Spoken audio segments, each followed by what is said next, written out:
श्री गणेशाय नमः। प्रिय मित्रों, आज हम आप लोगों के लिए लेकर आए हैं नीच भंग राजयोग। ये कैसे इसको देखते हैं, आइए इसको समझते हैं। देखिए, यदि कोई ग्रह नीच राशि का होकर तीसरे, छठे, आठवें या 12वें भाव में बैठा हो तो नीच भंग राजयोग होता है।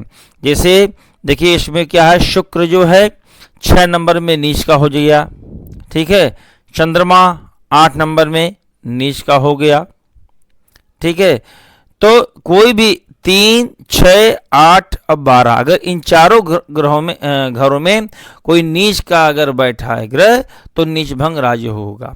दूसरे आते हैं कि जन्म कुंडली में जो ग्रह नीच राशि का हो, यदि उस राशि का स्वामी केंद्र में हो, ठीक है। तो जैसे मान लीजिए 6 नंबर है तो 6 नंबर में शुक्र नीच का होता है और 6 नंबर का मालिक कौन है, बुध। तो बुध कहाँ हो गया, केंद्र में बैठा है। या इस प्रकार धर्म ले लेते हैं, चंद्रमा 8 नंबर में नीच का होता है और 8 नंबर का जो मालिक है वह है मंगल। मंगल कहाँ है, केंद्र में है।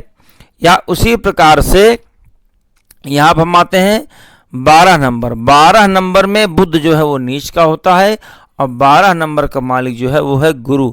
कहाँ पर है, केंद्र पर है। यानी 12 नंबर माने कि मीन राशि, ठीक है। 8 नंबर माने वृश्चिक राशि।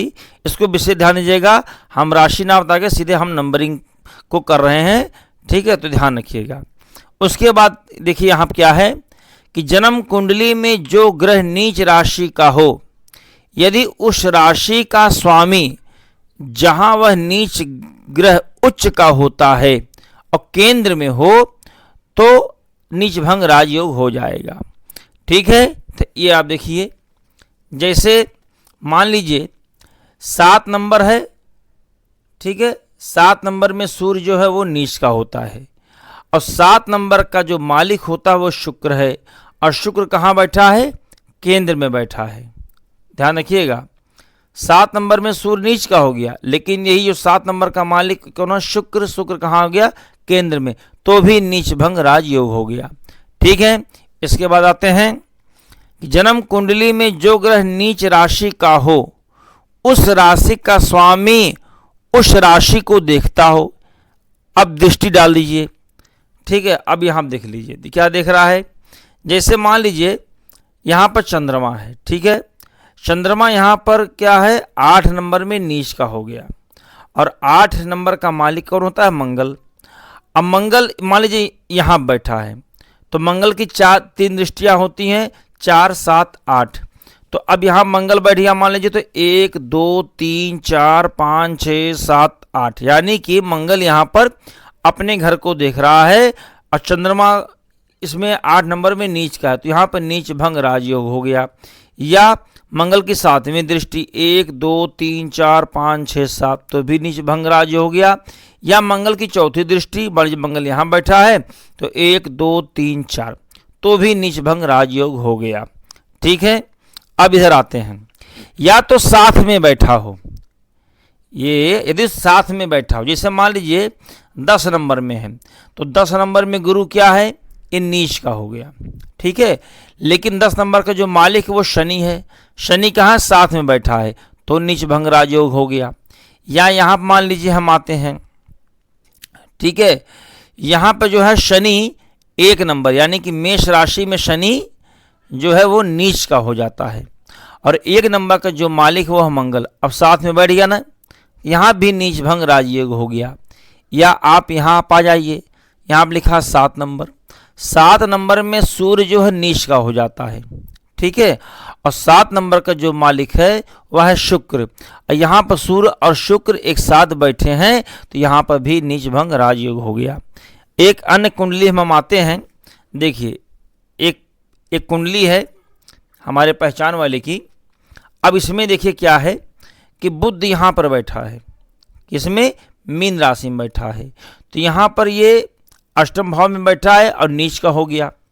लेकिन जो 12 नंबर का जो मालिक यानी कि गुरु कहाँ है, केंद्र में है, तो नीच भंग राजयोग हो गया, ठीक है ना।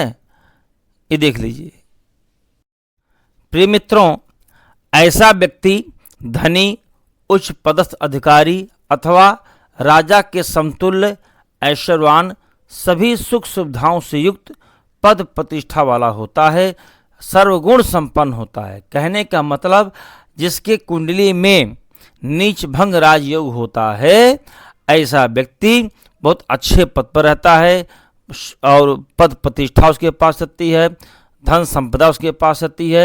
यदि कुंडली में कहीं से भी कोई अवग्रह दिक्कत कर रहा है या और परेशानी कर रहा है, तो भी ये जान लीजिए कि ऐसा व्यक्ति हमेशा उच्च पद पर ही रहेगा। इस प्रकार से आप समझिए कि नीच भंग राजयोग किस प्रकार से होता है। एक बार फिर हम आपको बताते चलते हैं, बहुत शॉर्टकट में, बहुत मेहनत से हमने वीडियो बनाया है, इसको आप देखिए। यदि कोई भी ग्रह यदि वो 3, 6, 8 और 12 में नीच का हो तो नीच भंग राजयोग होता है। पहली कंडीशन यही है कि 3, 6, 8, 12 में अगर नीच ग्रह बैठा है, नीच का होगा तो नीच भंग राज होगा। दूसरा है यदि उस पर दृष्टि जा रही है, जो नीच के ग्रह बैठे हैं उसमें उसकी दृष्टि जा रही है तो भी नीच भंग राजयोग होगा। तीसरा मैंने आपको बताया यदि साथ में बैठे हों, ठीक है, यदि कोई जैसे मान शनि 1 नंबर में है तो नीच का हो गया, लेकिन इसका 1 नंबर के जो मालिक है वो मंगल है, साथ में बैठ गए, या गुरु 10 नंबर में है, ये 4 देख लीजिए, तो ये भी नीच भंग राजयोग हो जाएगा। ठीक है, या जो ग्रह नीच का हो उसका मालिक केंद्र में हो, उसका मालिक केंद्र में हो, उच्च होके बैठा है। ठीक है, देख लीजिए 7 नंबर में सूर्य नीच का हो गया और 7 नंबर का मालिक कौन है, शुक्र होता है, वो केंद्र में बैठा है। ये सब केंद्र है, ये केंद्र भाव है, ये 1, 4, 7, 10 ये केंद्र भाव होते हैं और 5 और 9 त्रिकोण होते हैं। ठीक है, ये देख लीजिए यहाँ प्रस्तुत कुंडली में ये भी है। देखिए यहाँ पर बुध जो है यहाँ पर अष्टम भाव में बैठा है, नीच का है, तो भी ये नीच भंग राजयोग हो गया। और दूसरा कि इसका जो मालिक है गुरु वो केंद्र में बैठे, यहाँ दो तरह से यहाँ पर नीच भंग राजयोग हो रहा है। तो प्रिय मित्रों, एक बार ना समझ में आवे तो 2 बार देखिएगा, 3 बार देखिएगा और आपको निश्चित है कि आपको यह बहुत अच्छा लगेगा और बहुत अच्छे समझ में आएगा। जय जय श्री सीताराम जी महाराज की।